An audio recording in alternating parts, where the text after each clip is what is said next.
Let's start with the basics. What exactly is education? Well, in today's generation, going to school is one of the most common part of life. Millions of children around the world wake up every day, put on their uniforms, and head to class. But for many people here in the Philippines and in other parts of the world, going to school is still a big challenge.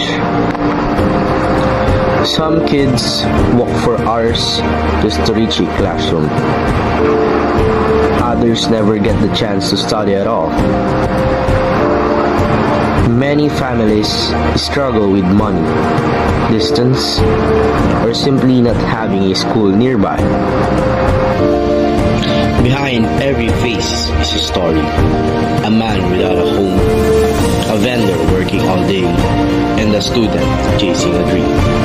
And here are their stories. Pwede po ba kayong ma-interview? Pwede, basta. So, bali, tanong ko lang po kayo about sa education system po ng Pilipinas. Ano naman? Para sa mga bata hindi nakapag-aral. Okay. So, first question po namin is, paano mo po may lalarawan yung current situation po ng education system natin? Current education system, napakapuno. Kasi parang naglalaro lang yung mga nasa posisyon. Kunting ulan lang, walang pasok. Kunting hangin, walang pasok. Sa panahon namin, binabagyo na papasok pa kami. Ano ba tututunan nyo sa walang pasok? Tapos yung online, hindi naman nakakatulong yan. Ang natututo lang sa online, yung mga magagaling mag-computer. Diba? So nakakabobo. Tinan mo yung literacy ngayon sa reading, comprehension, English, mathematics, pinakamababa Pilipinas. Kasi puro walang pasok. Diba? May wellness break. Imagine, wala na kang pasok, may wellness break. Hello. Okay, next question. Next question po, for your personal naman po, experience po. Maaari nyo po bang ibahagi yung personal na karanasan nyo po or alam nyo po na access yung education po na nag-aaral po kayo? Dati kasi, mas malong education kasi dati, kasi yung mga estudyante dati, gusto matuto, gusto mag-aaral para makapagtrabaho. Ngayon, yung mga kabataan, gusto magbulakbol. Ang gusto, gang-gang, ito, rayot-rayot, yan ang gusto nila. Hindi naman talaga sila nag-aaral eh. Simula na nag-pandemic, nag-iba yung education system sa Pilipinas. Naging online, parang nakikita sa online, ginagaya nila. Which is hindi naman applicable dito. Hindi patuloy sa panahon namin, kasi sa panahon namin, talagang ang pag-aaral ay nag-aaral ka dahil gusto mo katrabaho. Gusto kuskusan. Ngayon hindi, barkadahan eh. Ano nangyayari? Yun lang. So last po, tingin nyo po ba yung mga tao po na nakapag-aral is mas mataas yung mararating sa buhay? Siyempre, kung siseryosohin niya ang pag-aaral. Research siya, yung tamang pag-aaral, iwasan yung mga barkadahan. Eh, ba estudyante ngayon, hanggang madaling araw, hindi naman nag-aaral, nasa kalye. Puro gimmick ang ginagawa. Maganda po kung siseryosohin nyo yung pag-aaral. Kasi yan lang yung mamanahin nyo sa mga magulang nyo na hindi kayang nakawin sa inyo. Lalapit ko lang po para po marinig. Bale, yung interview po namin sa inyo is about po sa education system ng Pilipinas. And ito po yung unang tanong namin. Paano po po naapektuhan ng edukasyon or kawalan po ng education ang kinabukasan ng pamilyang Pilipino po? Mga ibang pamilya po. Paano naapektuhan Opo. pag walang education o kaya walang hindi nakapag-aral? Malaking bagay. Kasi ganito, pag nakatapos ka ng kurso na kinukuha, malaking tulong sa pamilya. Pag ikaw naman ay pabaya at puro lang tambay, walang mangyayari. Imbes na makatulong ka sa pamilya mo, wala. Kaya ang importante sa mga anak, maging maayos sa pag-aaral para sa kinabukasan. Ayun lang ang masasabi ko kasi ang karamihan kasi hindi sila aware sa pag-aaral. Puro lakwatsa, puro kung saan-saan. Pagdating ng wala na. Kaya dyan naghihirap ang mga Pilipino sa hindi masyadong sa pag-aaral. So, ang next question din naman po is about po sa personal niyo po na So, anong year po yung natapos niyo po sa Ako? Opo. High school lang ako. So, sa tingin niyo po kung mas naka-achieve po ba kayo ng bari po nakapagtapos po kayo ng kolehiyo? Oo. Sa tingin niyo po ba mas makakuha po kayo ng magandang trabaho, ganun? Ayun naman. Hindi sana ako ganito. Kung ako naging hindi pasaway din at naging okay rin sana, di sana hindi ganito ang buhay ko. Kasi kung nakatapos ka, maganda ang trabaho mo. Diba? Kaya lang, pagsisihan ko man, kulinan. So, last question po. Sa tingin niyo po, paano po nakakaambag ang kakulungan ng edukasyon sa kahirapan ng Pilipinas? Paano kakatambag? Opo. Ako po, hindi ambag talagang pagpahirap ang kakulangan sa edukasyon. Hindi walang naitutulong Puro pahirap Imbis na maging magaan ang buhay ng mga Pilipino, nagiging mabigat dahil nga walang tinapos. Siyempre, kung ano na lang ang piling mo mapasukan, okay na. Kaya, mabigat talaga. Kaya sana, kung ako magkasasimula ulit, mag-aaral na ako ng maayos.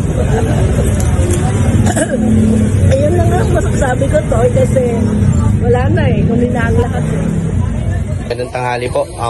So, ang interview po namin kayo about sa education system po ng Pilipinas natin ngayon.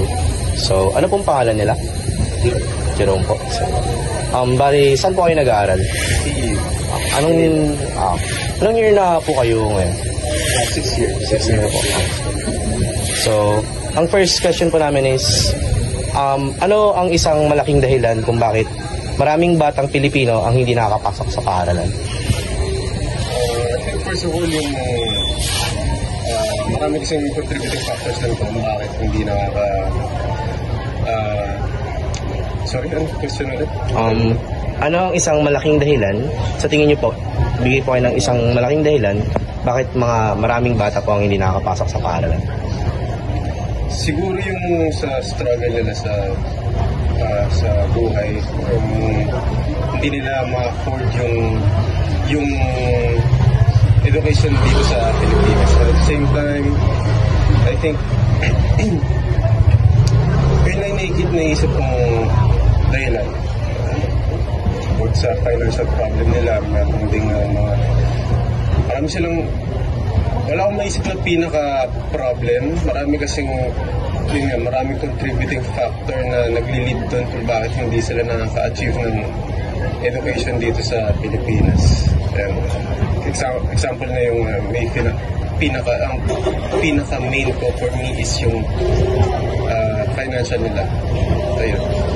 So, next question pa namin is, sa tingin niyo po ba na nakakaambag ang pag-aaral sa pag-attain po ng mas maginhawang buhay? Oo. For me, oo. Kasi bukod sa, let's say, iba't iba kasi yung mga tao. Merong natututo lang sa paligid natin. Yun yung tinatawag natin na street smart. Meron naman na mga estudyante, mga bata, or mga tao na natututo lang sila pagdating sa paaralan talaga. So, I can say na, merong natututunan ng mga estudyante estudyante pagdating sa education nila. So, last question po. Paano mo sa tingin nakakaambag ang kakulangan sa edukasyon sa kahirapan ng Pilipinas? Of course, siyempre pag ang education natin magkaka-achieve tayo nito, of course, meron tayong way para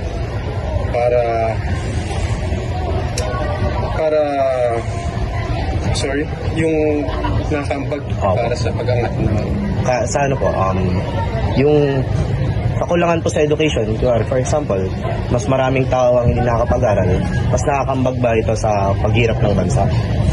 Yes, of course, siyempre. Sa recently, kung may napalitaan kayo na nagkakaroon ng problema pagdating sa tawag dito, sa talino ng, I think talino yata yung capacity ng isang bata na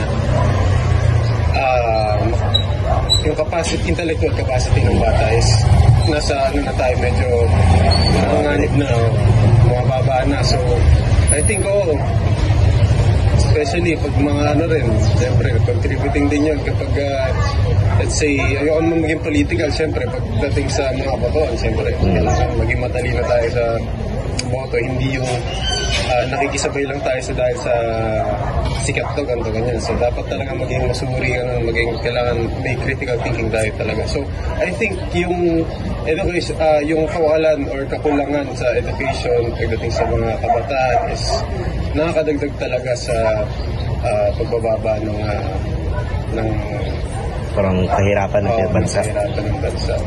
So yun. Yun lang po. Maraming salamat po. Thank you po. Education is one of the most powerful tools we have.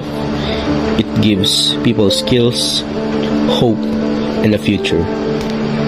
But millions around the world still cannot access it because of poverty, distance, or a lack of schools and teachers. Even so, hope remains in every student, teacher, and a parent who believes that learning can change lives. When we give people the chance to study, we give them the chance to dream and to build a better tomorrow.